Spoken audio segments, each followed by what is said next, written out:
Welcome to Voices of Resilience, part of the Iron Sharpening Iron universe, where stories of strength, healing, and hope come to life. I'm your host, Davina Lyons, also known as Mama Lyons, and this space is dedicated to amplifying the voices of those who've turned pain into purpose. Each episode, we dive into real conversations about courage, self-discovery, and rising stronger than ever. So lean in, take a deep breath, and be inspired by the incredible voices of resilience, because every story has the power to heal.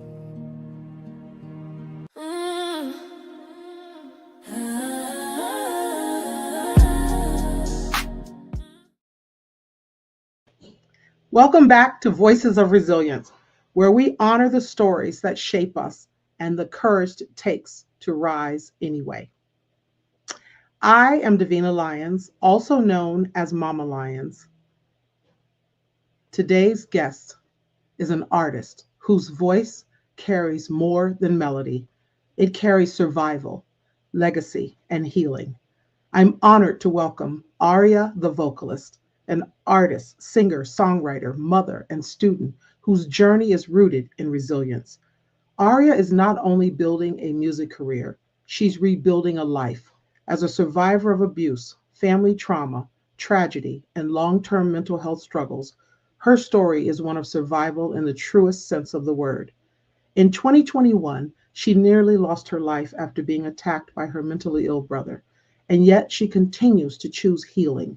She continues to create. She continues to rise. After the recent loss of her mother, her son's grandmother, Aria and her son are now on a deeply personal journey of reconnecting with their Cuban heritage and carrying forward her mother's legacy. Her mother's story as a Cuban refugee in Florida City, Florida, lives on not just in memory, but in Aria's music, her writing, and her determination to tell that story with honesty and honor. Aria openly shares her lifelong battle with mental health challenges, low self esteem, and the pain of being bullied as a child. But she also carries a powerful belief. As long as she remains honest with herself and extends forgiveness inward, she can achieve whatever she dreams. Beyond music, Aria plans to study neuroscience and aging, turning her lived experience into deeper understanding and service. This conversation is about surviving what could have destroyed you. It's about creativity as medicine. It's about motherhood, legacy, culture, and refusing to let trauma write the final chapter. Aria, welcome to Voices of Resilience. We are honored to hold space for your voice and your story today.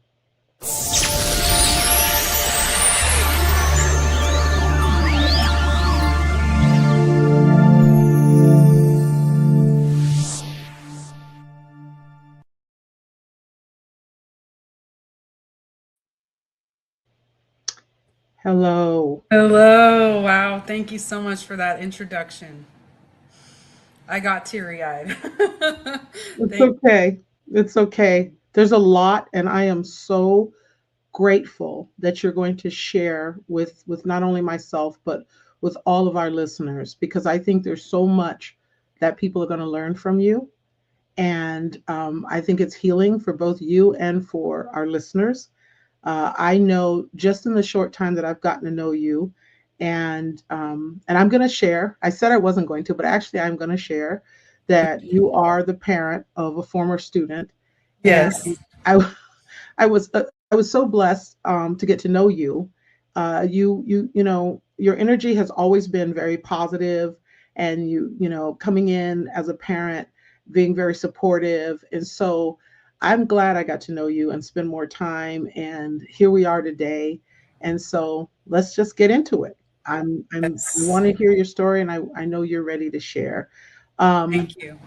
So let's just start out with your music, because it carries so much emotion. I had an opportunity to listen to you on YouTube, and I know one time, even when you dropped into the class, it was awesome. Uh, Yeah.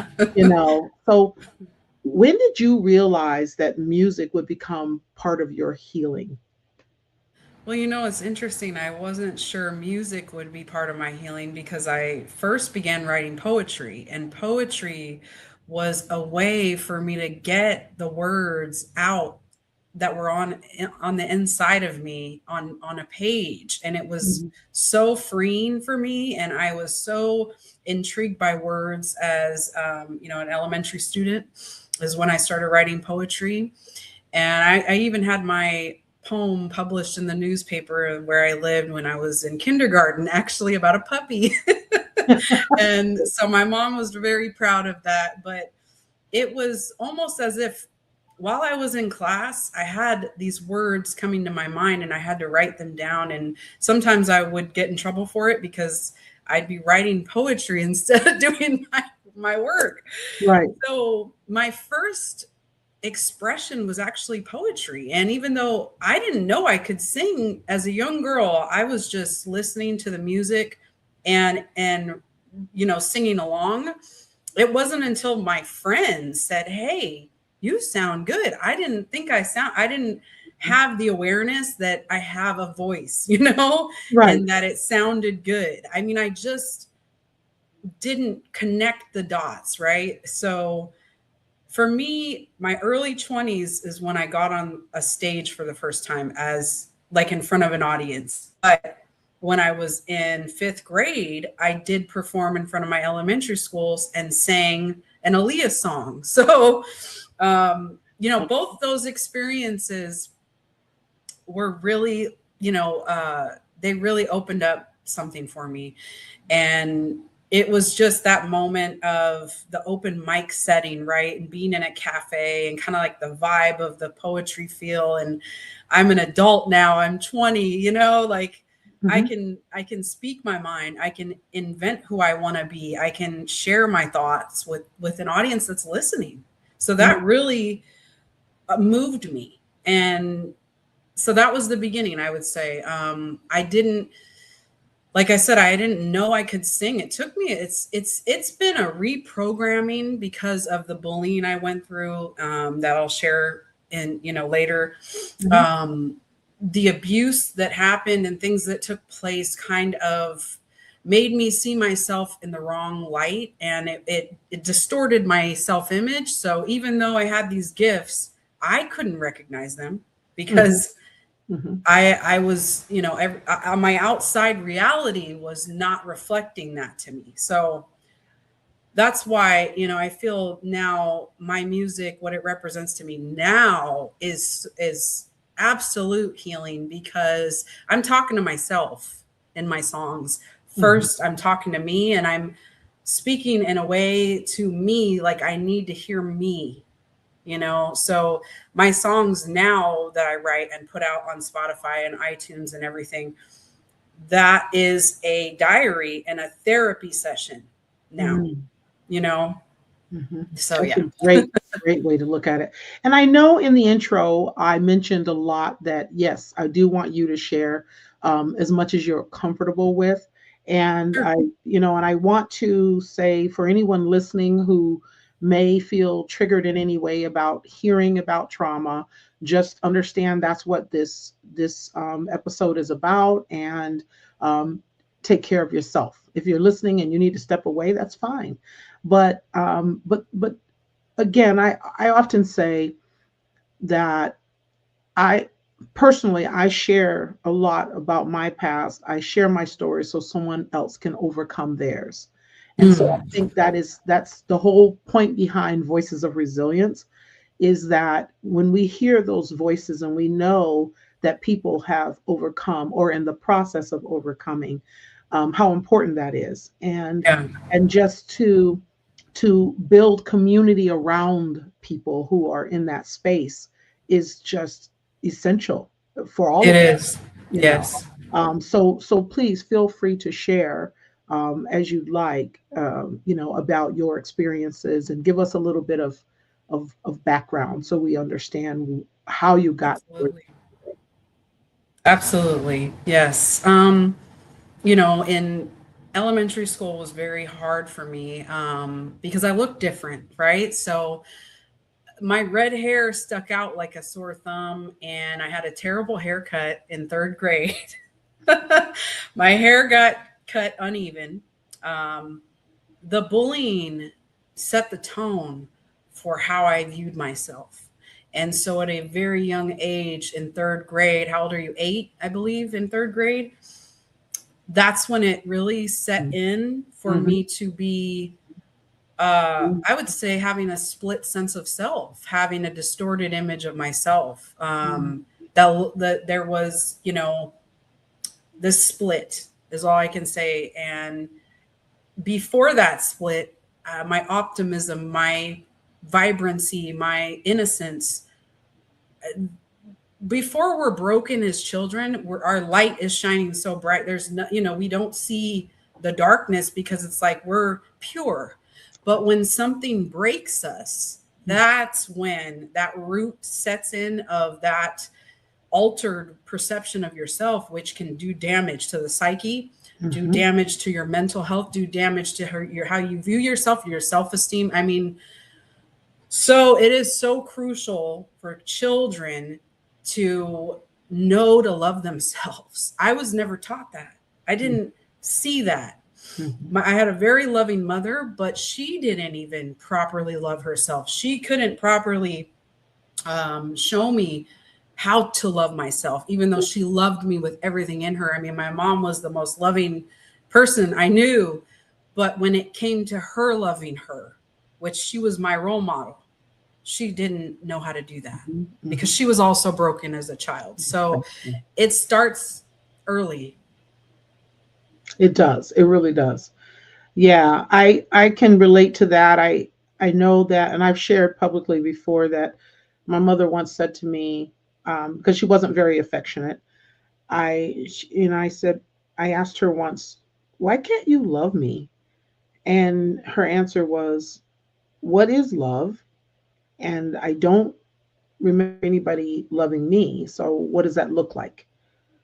And that was so your mother was loving. I think that you either give what you never received, you figure it Yes. out, or you don't. Yep. And your mom, it sounds like she was capable of giving you love, but it may not, it may not have been something that she experienced, but she figured it out. And Yeah. that's a blessing. That's good. That's really, Yes. really good. Yeah. Um, you describe yourself as a survivalist on a healing journey. What does survival mean to you today beyond just staying alive? What does that mean?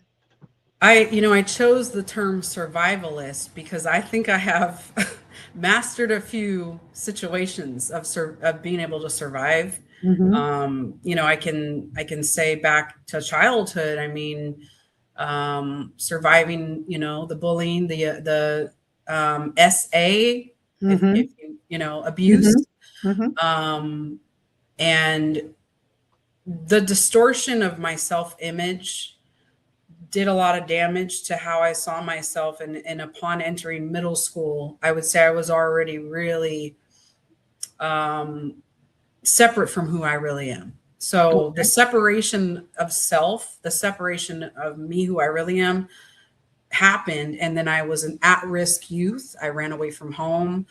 I was a self-harmer.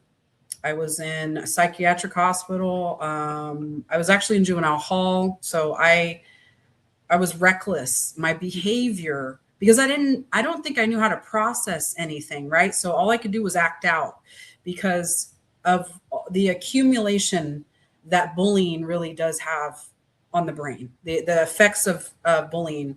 And that being my first experience with my peers. Yeah.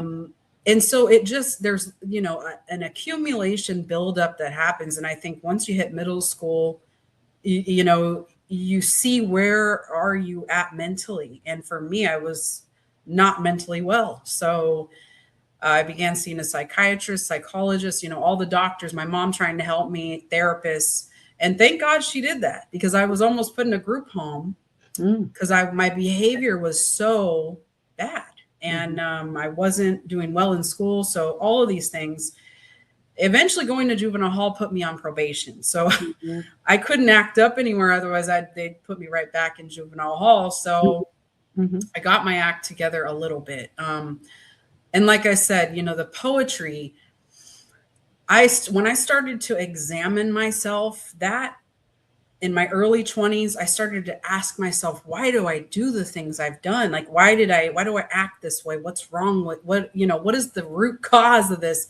And I began to get to know me. And so for me, that was the moment where doors opened within my own self of discovering myself, of self-discovery. So surviving up until that point, it was just a fight or flight. I would say fight or flight became something I was used to, even in the last 3 years. I would say I was still fighting that. But survivalist, to me, to get back to your question, because I'm kind of going on a tangent. You're fine. I wrote it down because I thought, that's interesting. I mean, what does it mean to me? It means I survived, but I no longer need to operate from a survival, fight or flight state of mind. I have learned from that state, and I am a survivalist instead of being in survival mode. So it's kind of like, I like it. Survivalist is like, well, I can master surviving. I don't have to be in survival mode anymore. That is the difference for me, because all my life, up until the last couple of years, I would say I was in survival mode and I didn't know. And my nervous system was shook. And now that I am learning about the brain and the nervous system and being able to master these things and mastering survival mode, you are then a survivalist. You have graduated. I like it. I like it. That makes a lot of sense. It definitely encapsulates exactly what you're saying. When I think of you, I think of someone who's very creative. I don't know. I see you as creative even beyond singing. I just believe that you're someone who can, you bring a lot of beauty. And I look at the background in your videos and things like that, and I just see so much more. Thank you. Yeah, absolutely. Absolutely. It's uplifting. And it's even beyond your voice. And I think that you are the creative mind behind that. So how does that help you? How does that being creative, how does that feed into and help you as a survivalist? It helps me so much. I mean, and I love beauty. I am inspired by photography, videography. I mean, I have it.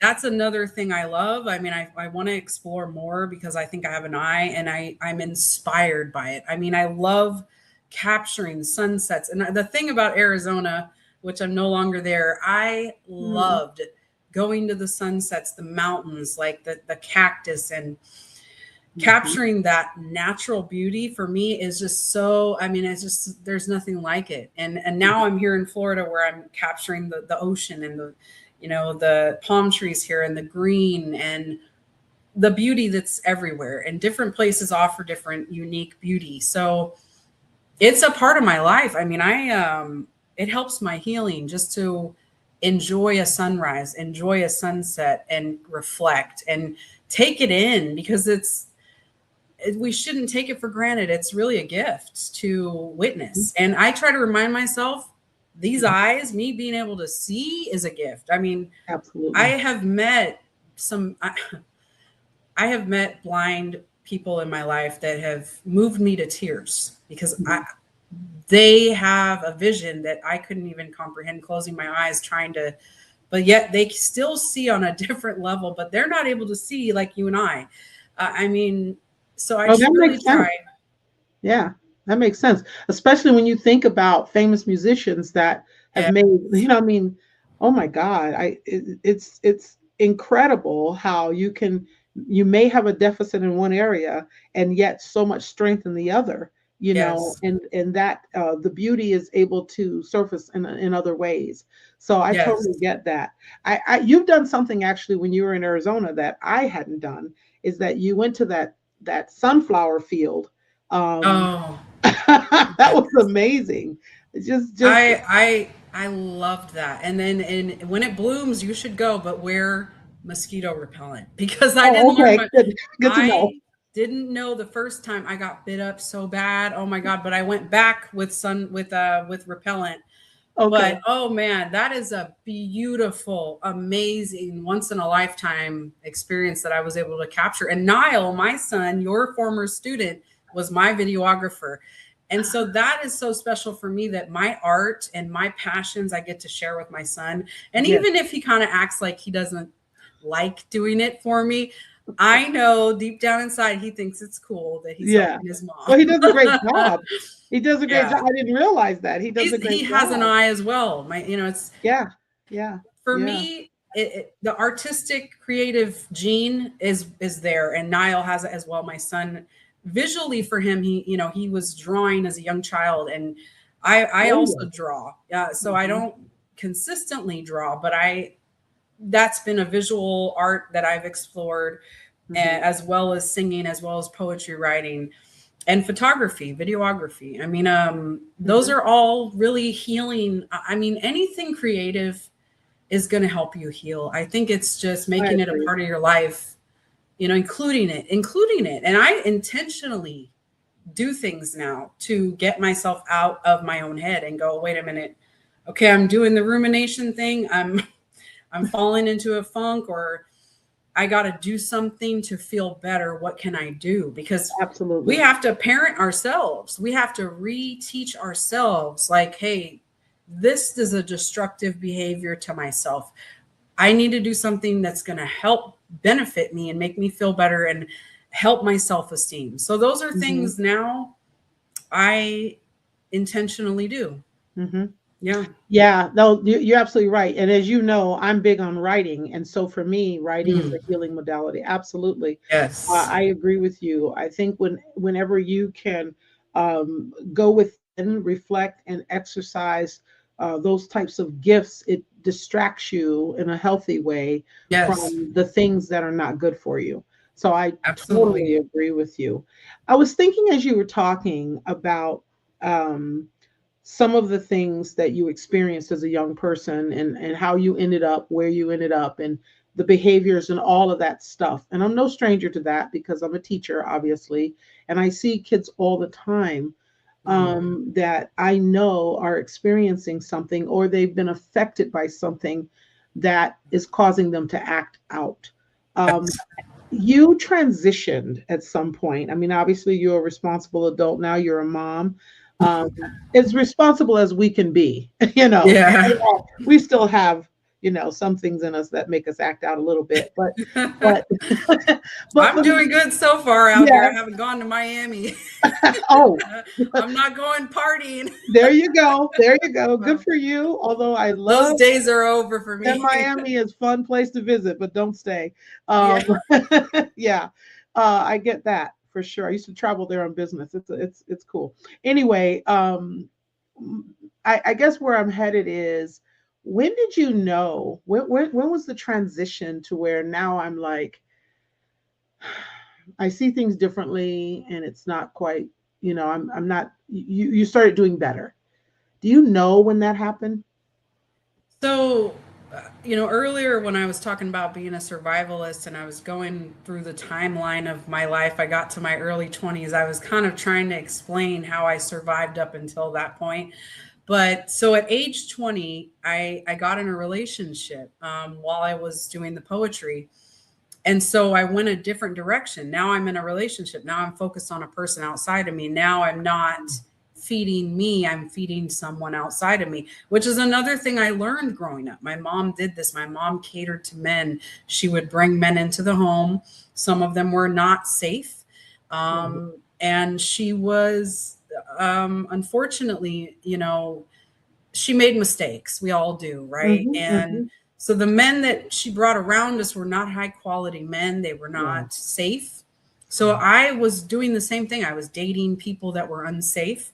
I would say when I got out of that relationship that I was in at 20 years old and I got back to me, it was devastating because that was my first, I felt it was my first true love. But then, you know, after the heartbreak and the initial healing I went through, and I turned 21. So then I went a little haywire. You know, was partying and being reckless. So when it was literally the day after my 21st birthday that I said, I can't do this. Who am I?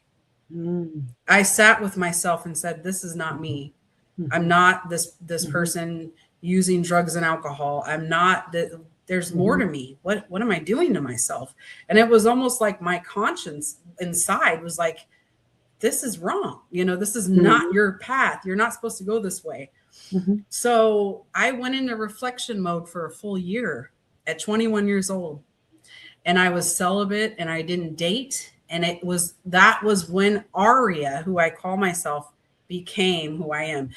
I am actually, my birth name is Maria.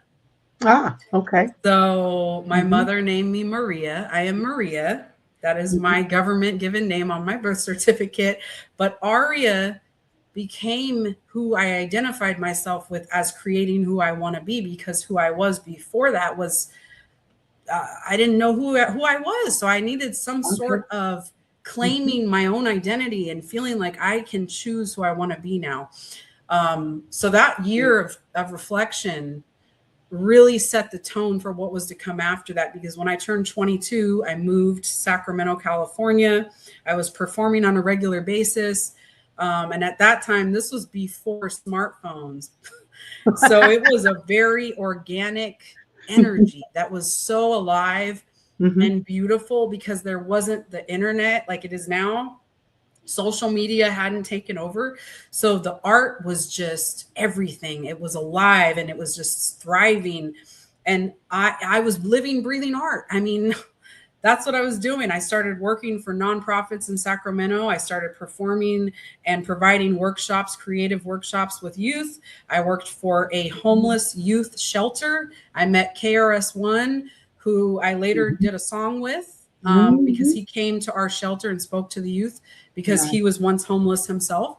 So I started doing really positive things in the community. And at 24, I met, before 24, actually, I think I was 23, I met my son's father. I had gone to Cuba with him. I was in a band. Like I said, I was thriving musically, artistically, my jobs. I had 3 jobs with 3 different organizations. I worked for Sacramento Area Youth Speaks, a poetry organization. And I became pregnant with Niles. So things shifted.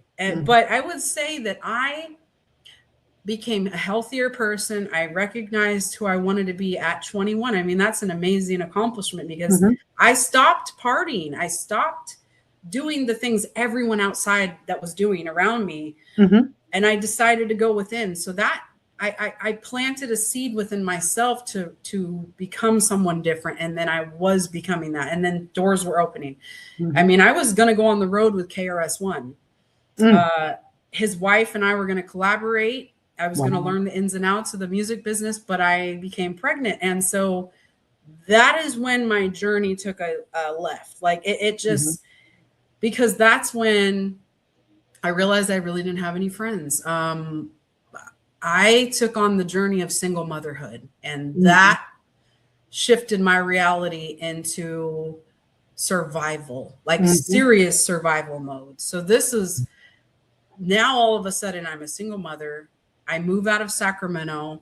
I have my own place. I live in Vallejo, California now, and I have an infant that I'm taking care of, a young Black man that I am raising by myself. So I am struggling to I'm grabbing for straws to get some community support. I'm trying to get help because my mental took a turn for the worst. I mean, I went through a very dark time in 2012, I would say, with depression. And looking back at the life that I was living, and it was in the blink of an eye, 25, I was a mother. I mean, and I wasn't ready. My brain had barely, finished developing at 25. Right. So the reality that I was faced with, lack of family support, which was unfortunate. I mean, Niall and I have been on our own for quite some time. It's just been him and I. We're like orphans, right?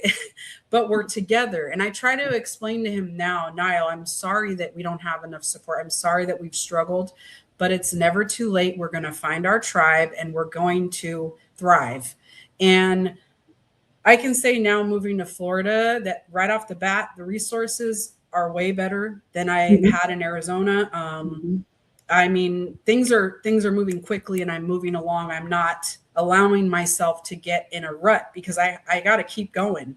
And so, for me, artistry, performing my music, I was able to get back to it when I moved to Arizona. But before that, I was in an abusive relationship for 4 years. So I would say I had somewhat of a addiction to being abused. I didn't understand it until now. I've been single 2.5 years now.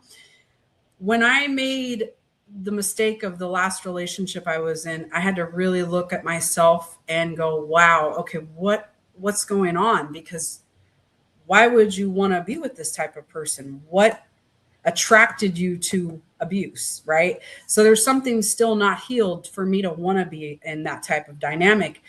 And now that my mother has passed, I have even more. There is a drive within me to never make that mistake again. And what I would like to do is eventually help young women, because young girls are so vulnerable. I mean, I can open my phone and see another young 14, 15-year-old girl that has been murdered, if that's okay to say that has been unalived. And it's heartbreaking, because if we as women just understand, and young women, to love and honor ourselves and to wait, let's just wait. Like Janet Jackson's song, Let's Wait a While. I mean, it's the programming, it's the pushing the agenda on young women to grow up so fast. And, you better believe it. This thing. I mean, I wasn't ready to become a mother, right? And I did it, and I went down a whirlwind path by myself. And thankfully I made it out of that time, because mentally I was not okay raising my son as a young baby and having nobody. And that was like the point where I realized, wow, okay, I can either sink or swim, and I gotta swim. So, which kudos to you that you recognize that you had to swim, because so many don't recognize that and they continue destructive behaviors. And I also want to point out that I am no stranger to what you're saying in terms of repeating patterns. I did the same thing. Yes. I think it's more common than people realize. We gravitate to what we're familiar with. That's what we know. That's what and oftentimes, I don't know about you, but I had a series of stepfathers and also experienced the same sort of abuse. And I realized that the men that I picked were similar to that stepfather. Well, I had more than one, but there was one particular stepfather who was in my formative years when I was very young, who wasn't abusive to me, but he was abusive to my mother. I found that same man and married him, same type of thing, in that I recognized the behaviors and the patterns. And I look back on it now, like you, I ask myself questions like, what were you thinking? Why were you, such a ride or die chick? And I don't want to die. Like, I don't get that. But I know. Trust me. At this stage in my life, ride or die does not mean the same thing it might have meant when I was 27.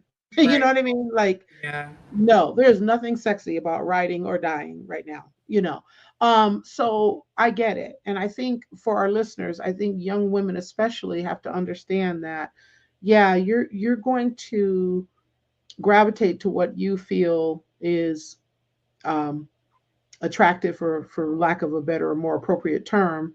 Yeah. Um, and sometimes it's the risky, it's the you feel like you got to ride or die type thing.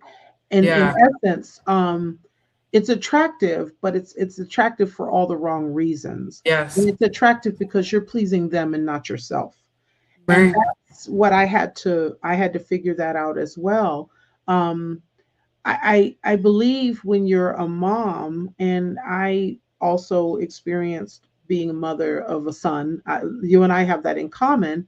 Yeah. Um, it's like, where's the what are you showing them? And that's something that you wake up to that. What are you showing them? What are they seeing? What's the example for them? And so you start asking yourself the right questions over time, and it sounds like that's exactly what you did. Yeah. But And I mean, I've made mistakes. yeah, of course, we When, all you know, have. when, Yeah. when Niall was an infant, I mean, my mental health was very destructive, and I went through a period of, back to the destructive behavior. And Mm-hmm. I didn't have my mom. My Mm-hmm. mom had a habit of bringing in unhealthy men, and so at that Mm-hmm. time, when my son was 4 months old, she had moved someone in off the street, and so I needed a mom, and I didn't have a mom to teach me to be a mom, and so I struggled because it felt like my world had ended. Mm-hmm. I had all these opportunities right there for me, and if I had just focused on me and focused on my journey and not romance, because romance can come later. I Mm-hmm. realize now what I want to share with young women is to wait. It's Mm-hmm. it's okay to wait. It's okay to have tunnel vision on your own journey, your future, without a partner. I mean, we live in a very, codependent type of world where people are, it's like, it's brainwashing. I mean, yesterday was Valentine's Day, right? Mm-hmm. So everybody who didn't have a Valentine and felt, for me, it's just a consumer holiday. I don't, celebrate it. I enjoyed the day with my son.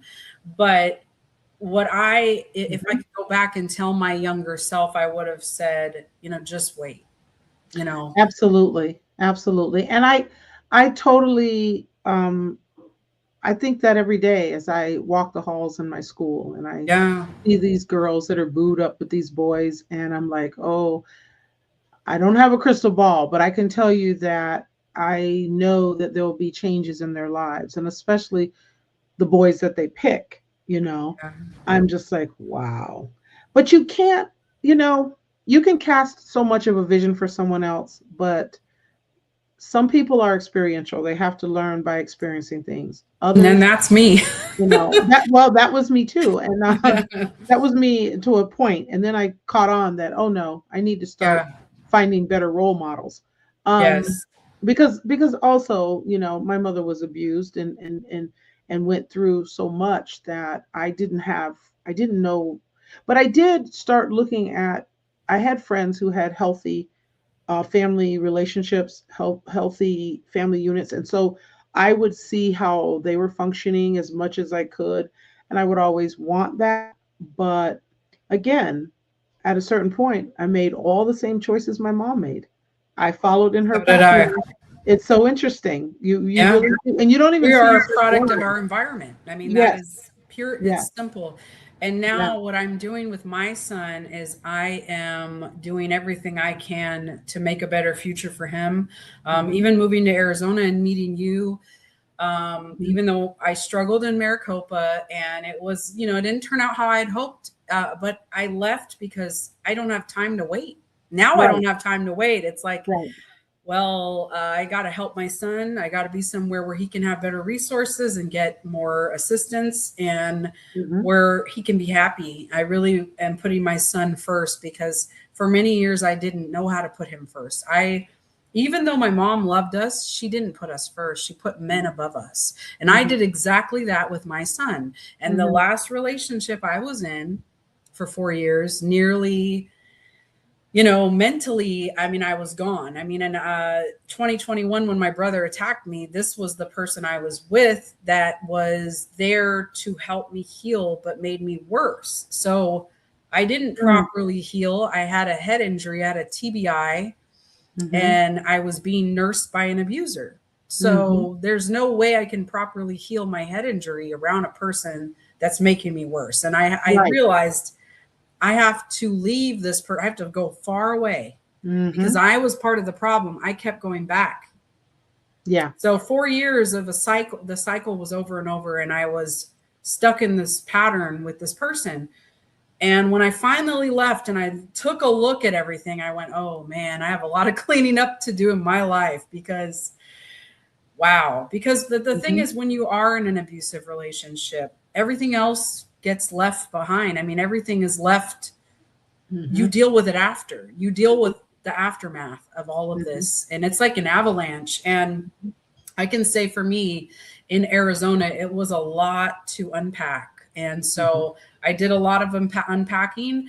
I started my music again. I, put out a song called Worthy, which was a self-affirmation song to myself, which I still have to remind myself, hey, you're worthy. Listen to the song you wrote. I mean, this is, I'm talking to me.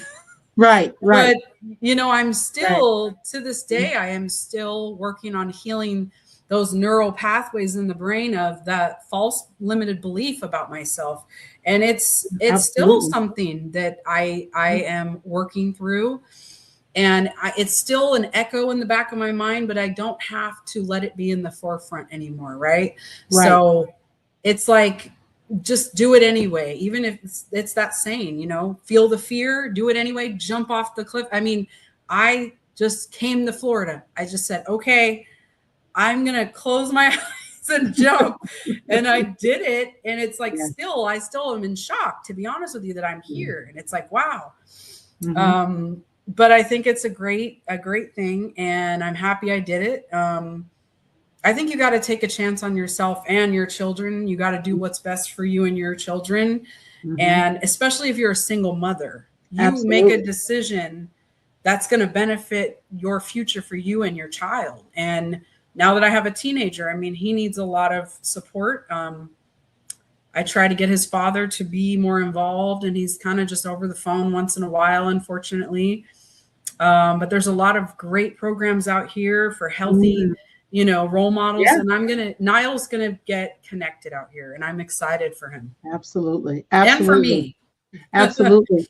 Talk about your mom's Cuban heritage and what you're doing about that now. Okay, so it's interesting because I would often listen to my mom talk about her Cuban heritage and upbringing, and I was just a little girl and I wouldn't understand. I'm like, oh, okay, there wasn't really an understanding that I'm Cuban too. Like it was almost like my mom's Cuban, but I'm not. But I came from her. Yes, you are. My mom would try to teach us Spanish and we would just laugh. So she kind of gave up on trying to teach my brothers and I. We never understood the value of our Cuban heritage. We just didn't. And my mother also had a disconnect because she was a young child that got removed, from her country in a traumatic way and was put in a refugee camp. And literally where we live, I mean, there's Alligator Island here. So it's pretty, it's triggering, but I'm working through it for my mom's memory to live on because I didn't appreciate, the culture she was trying to instill in us until now. Unfortunately, it's a little too late, but it's not too late. It's just too late for me to tell her, hey, Mom. Yeah. I mean, I think living in having white privilege, I'll be honest with you, it's, I always looked at myself and never saw myself as a Latin Cuban person.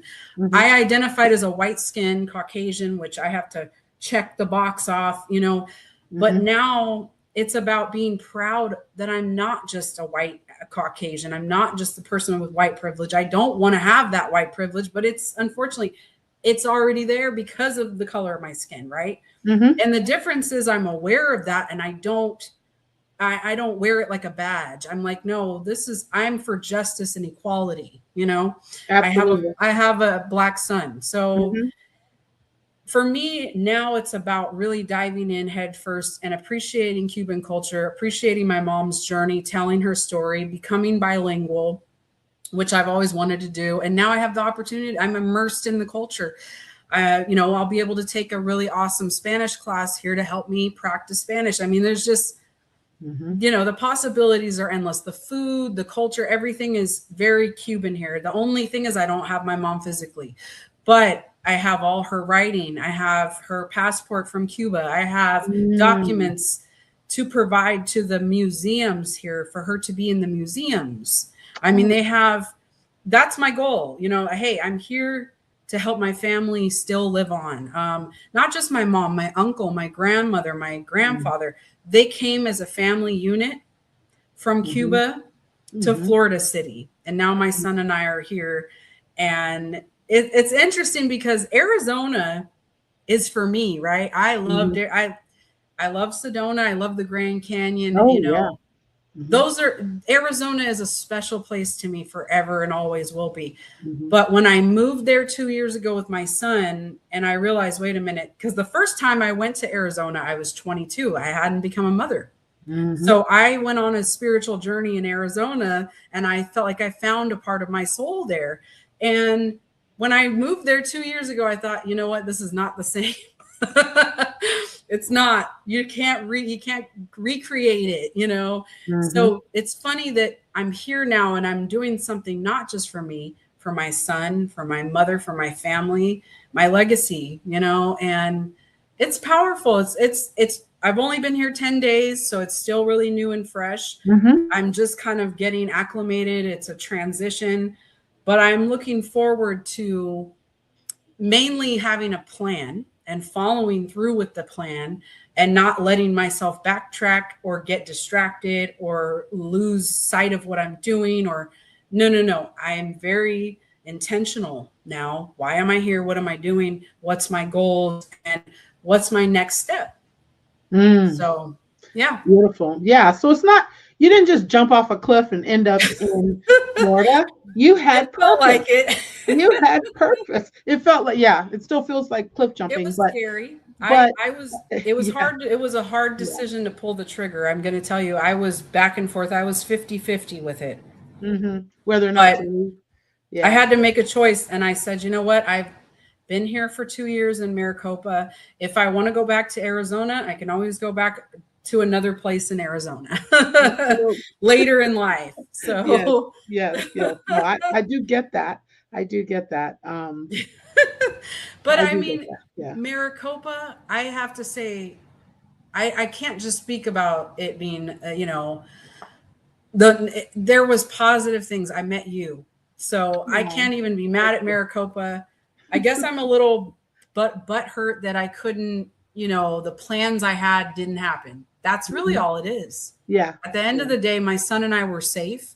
Maricopa provided us safety. I got away from abuse. I got back into school. I started my music again. I met great people.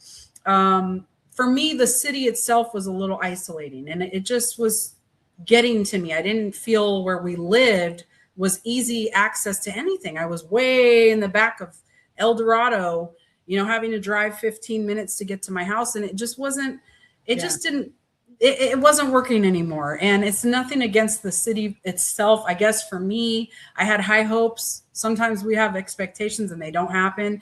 And that was really all for me, is that I didn't feel embraced by the city there with my music, with my, message, who I am and what I want to do to help kids. So, yeah. And I get that. And I know that you and I have had good conversation about both of us having a desire to help young people. A great deal of that has to do with us helping the inner child.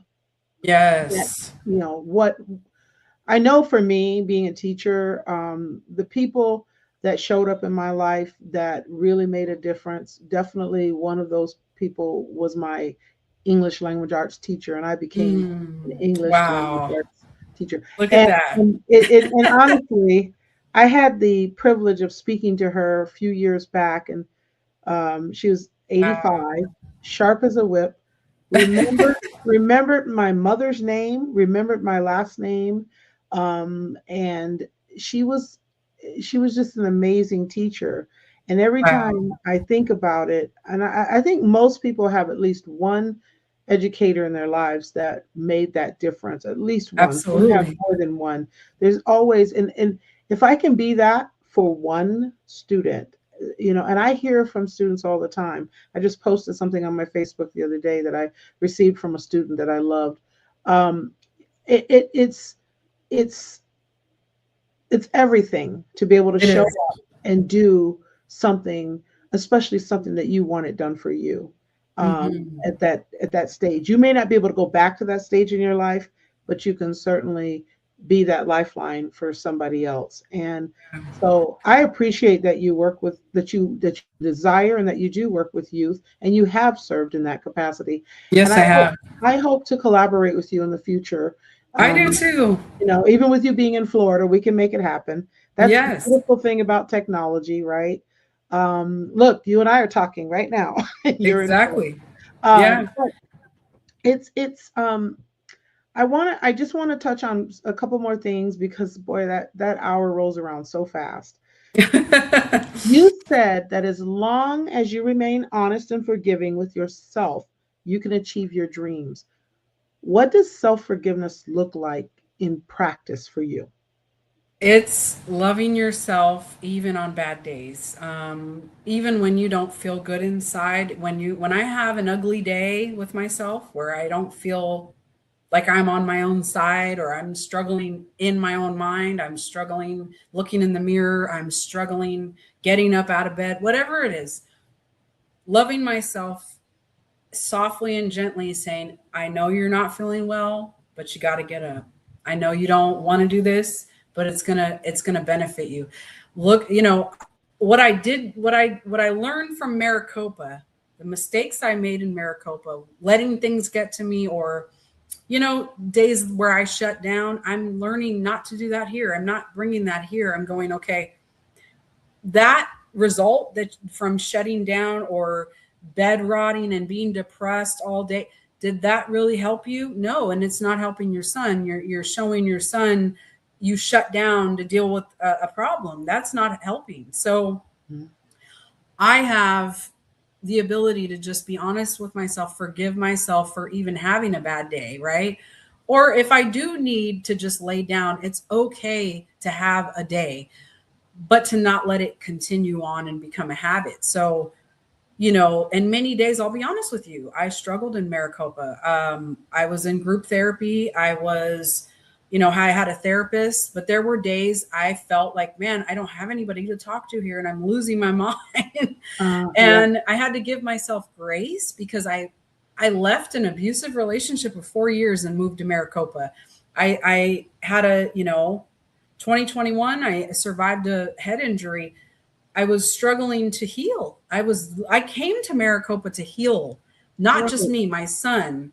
Mhm. We came for safety. And so I had to look at it and go, you know what? Even if I made these mistakes, I shut down, I didn't do enough in the community, I let the community get to me. Whatever.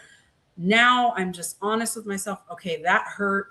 That thought, I don't like how it made me feel. Whatever it is, I just am honest with myself. As long as I'm honest with myself, because I know me, I know if I'm trying my hardest, if I'm doing my best, or if I'm not. If I'm not, that self discipline, of going, hey, you can do better.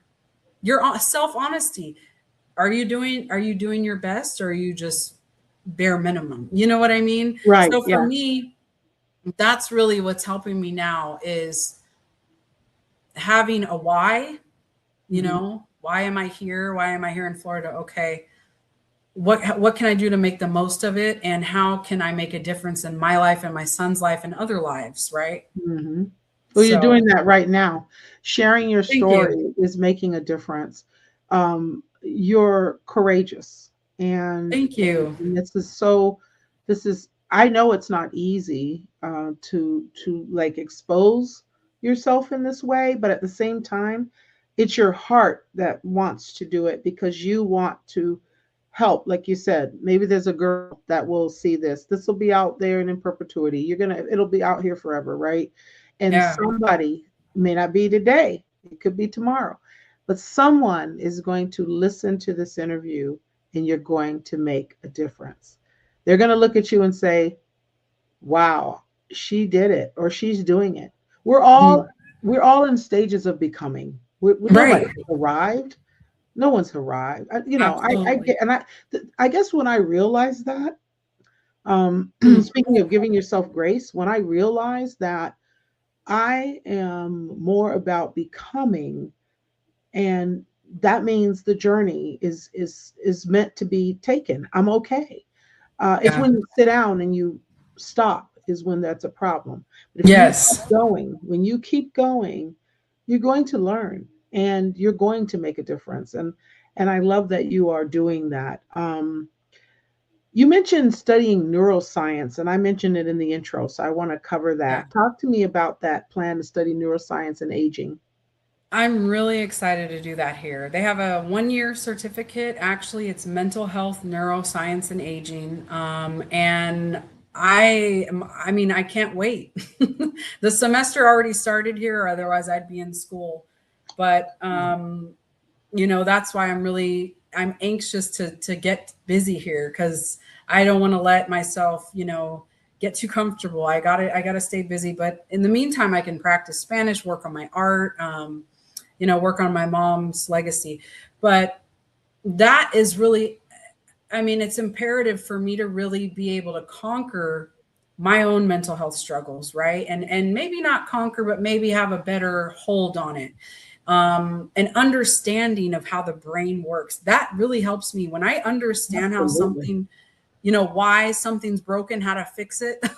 Yeah, When yeah, I yeah, understand the science behind things, it yeah. makes it so it's not so narrow. All of a sudden Right, it broadens it, like, wait a minute, there's so many reasons why this is happening. It's not just one, it's a response, it's a reaction, and so mhm, I'm very excited to start studying that and be able to work on that. And then also, I'll be doing a domestic violence training course, domestic violence awareness training course, oh, nice. because I am a survivor of domestic violence myself, Right, and I want to help women because after what I've been through, and my son has had to go through, it's something that I really feel it's a part of my journey to give back in that way, because I have left the abuse, I have freed myself, and right, anyone can do right. it. And You did so, it.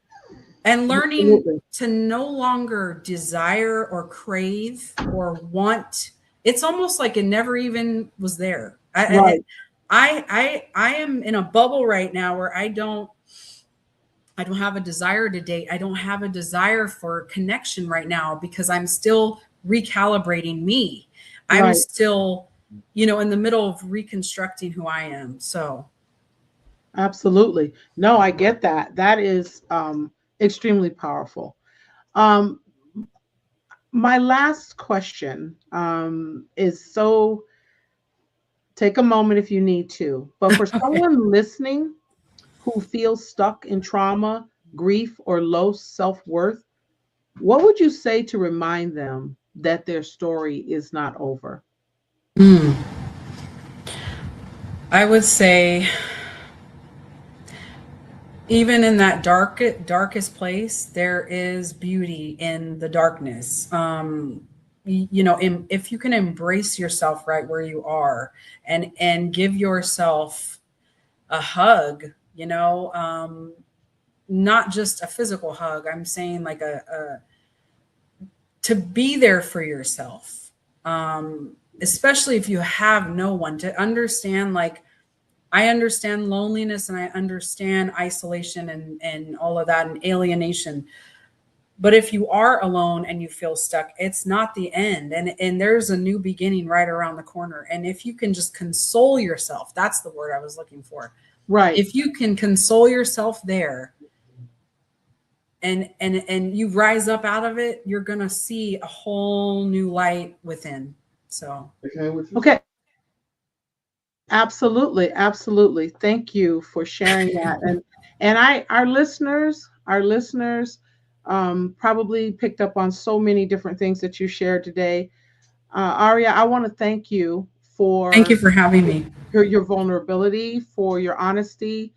I really, really appreciate it. And you'll be back, I'm sure. Meanwhile, hang on. Do not, Okay. don't leave. Okay. For our listeners, I want to make sure that if you listen, that you like, that you share, that you subscribe wherever you are seeing this. It's live streamed on Facebook, Instagram, LinkedIn, Twitch, YouTube. It's all over the place. So lots of eyes on it. But like, share, subscribe, do all those wonderful things. And Aria, just hang in there. Thank you so much. And again, people will follow up, I'm sure, and we'll stay in touch. And there'll be more for you. You know, more people to. We've shared your I'm pretty sure we've shared your YouTube Oh, contacts. I thank think you. that's what I have in the notes. So anyone want to reach out to you, they certainly can. Check out your music and all of the beauty that you Thank put you. out there into the earth. But thank you again. I so appreciate it. So Thank you. hang on, okay? Okay. All right. So this is it. Bye.